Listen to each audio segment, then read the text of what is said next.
Well, hello, Limitless Life Tribe. Dr. D bringing with my Yes Life here. Happy New Year. Now we are a couple weeks in to the new year, but I've been hiding a little bit. We moved to Germany, if you didn't know. My husband's military, and so in November, we got on a plane and came on over here, and it's been a few months of just getting settled in, finding a new normal, and a lot of soul searching on, about the change, and also figuring out how to work my business from overseas. So today, I really want to talk about that space between the idea of who or what we thought we would be, or what we would become, or what we would have, or what we would have done by now. I think that we've all done this, where we've created a vision of who we want to grow into. Hi, Cheryl. Whether that is, this is who I'm going to be as a spouse. This is where my career is going to take me. This is how I'm going to show up as a mom. This is who I'm going to be. By age 40, this is what I want to have done. I want to have traveled to all of these places. I want to have all of these experiences, right? I think that when we're younger, we have this grandiose vision of who we're going to be and what life is going to look like. And sometimes we're awesome and we are able to achieve those things and make them happen. And sometimes the time period is a lot shorter, right? At the beginning of 2019, you might have had a really big vision, an idea of who you would become by the end of 2020, and you fell short of that, or even maybe it changed, right? And so what happens is we often become attached to the idea, that vision, of where we thought we were going to be, what we were going to do, what we were going to become.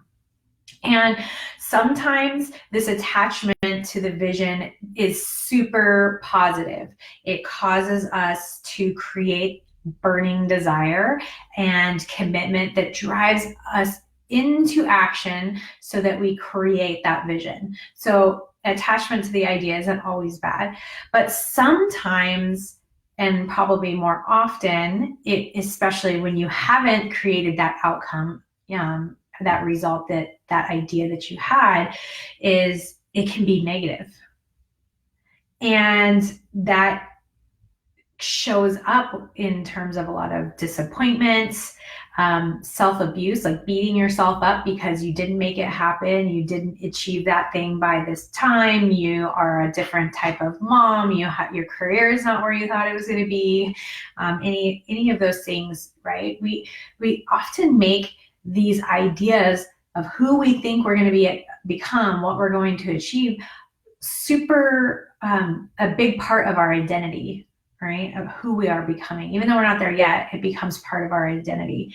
And so the negative spin on this is that you spend a lot of time in negative emotion, and it doesn't feel very good because there's not alignment between what you wanted and where you are.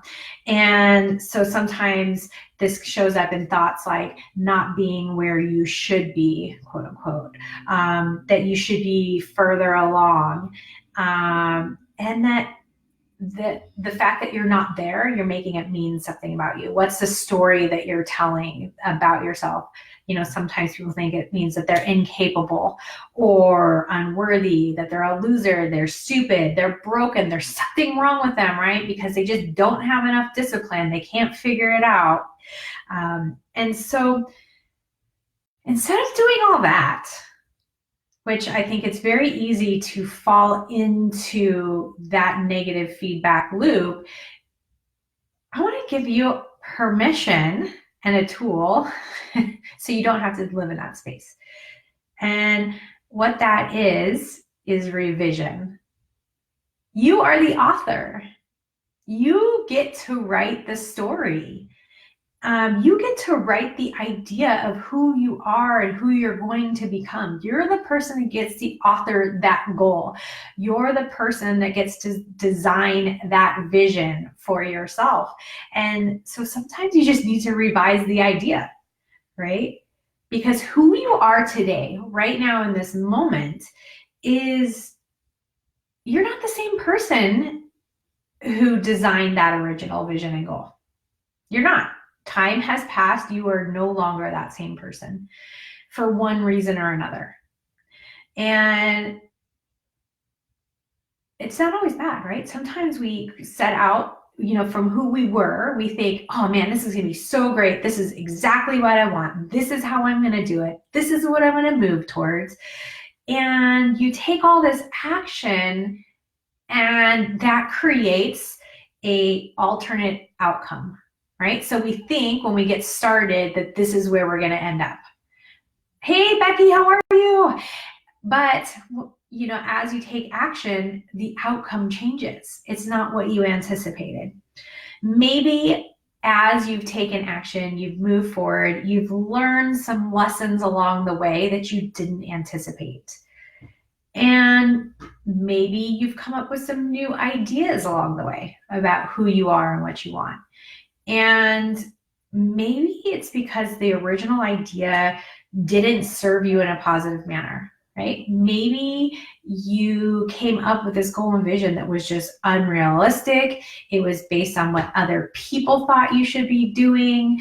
It was a vanity goal. There's so many different, little subcategories you can put that in, but it never served you to begin with.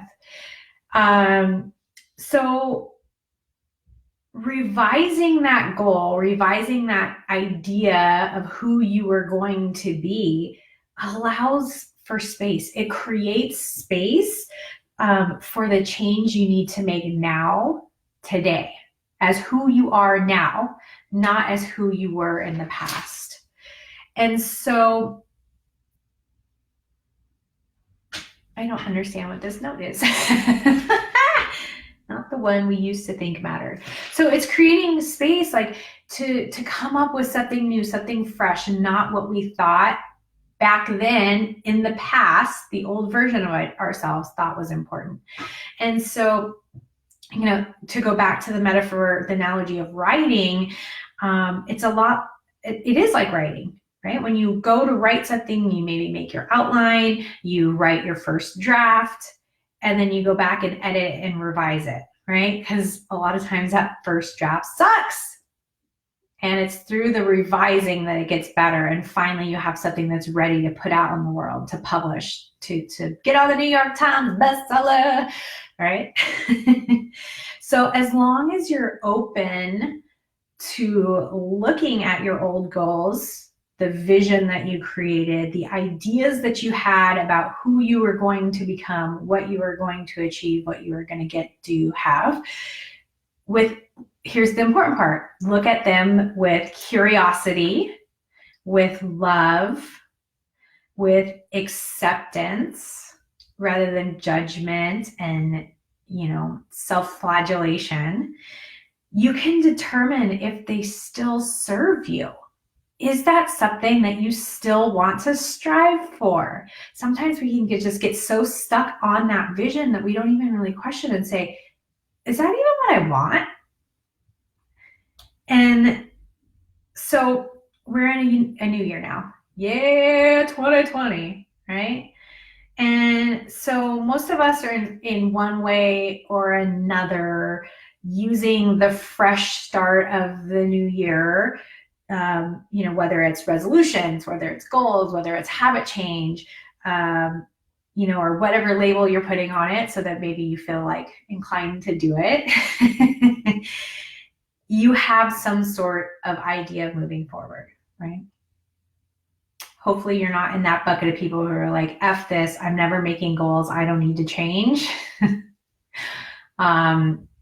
But I'm guessing that even if you haven't publicly declared it all over Facebook about how awesome you're going to make this new year, you probably have something you're striving towards. So my question to you is, Did you take time to revise? And are you pointing your energy in the right direction? Is what you're striving for in alignment? Is it really what you truly want?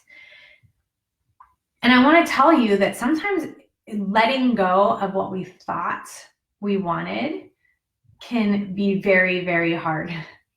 In fact, in the last couple of months, I think that I've been in a lot of fear and self-doubt and resistance because I've noticed that I needed to do some major revising.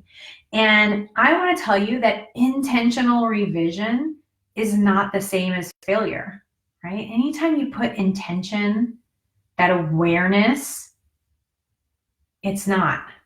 You cannot fail, right? You might just change the priority. You might shift the focus. You might go in a different direction because the old one no longer serves you.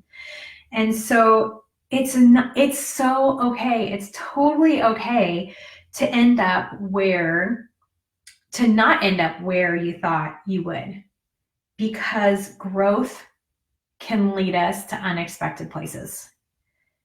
I was listening to my coach's podcast earlier today, and she talks about there's 3 versions of ourselves. And I'm so grateful that I ran into this podcast today because it hit me right where, I'm in this major space of growth, and it's been really hard. And so when she talked about the 3 versions of ourselves, it was funny because I was listening to it after I had already kind of put down these ideas today talking about revising. And I'm like, oh my God, this is so true. There's 3 versions of ourselves: who we were, who we are right now in this moment, and our higher self. That is the future self that we are growing into, the woman who achieves the goals and dreams that we have.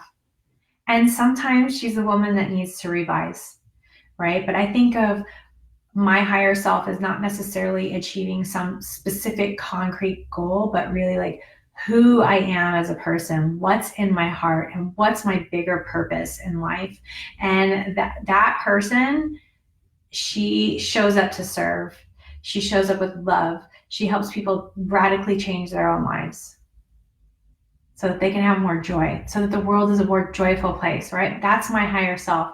And so the nitty gritty, like how to each step can be revised because it's not super narrow. Like, this is the only way that I can become my higher self. And so change in my big, that's what I wrote. I don't know what that means. Oh, Dee, of a few hours ago. But really, like, you get to choose. Who is your higher self? What does your future self look like? What does he or she do? What does she or he prioritize? What is important to your higher self? And maybe you might need to do a little bit of revising to get there. So take out that eraser, take out some whiteout. Feel free to, really look at what you thought you wanted, where you thought you were going to be, and revise if necessary so that you can drop all of that energetic attachment to thoughts and ideas about who you were going to be that no longer serve you.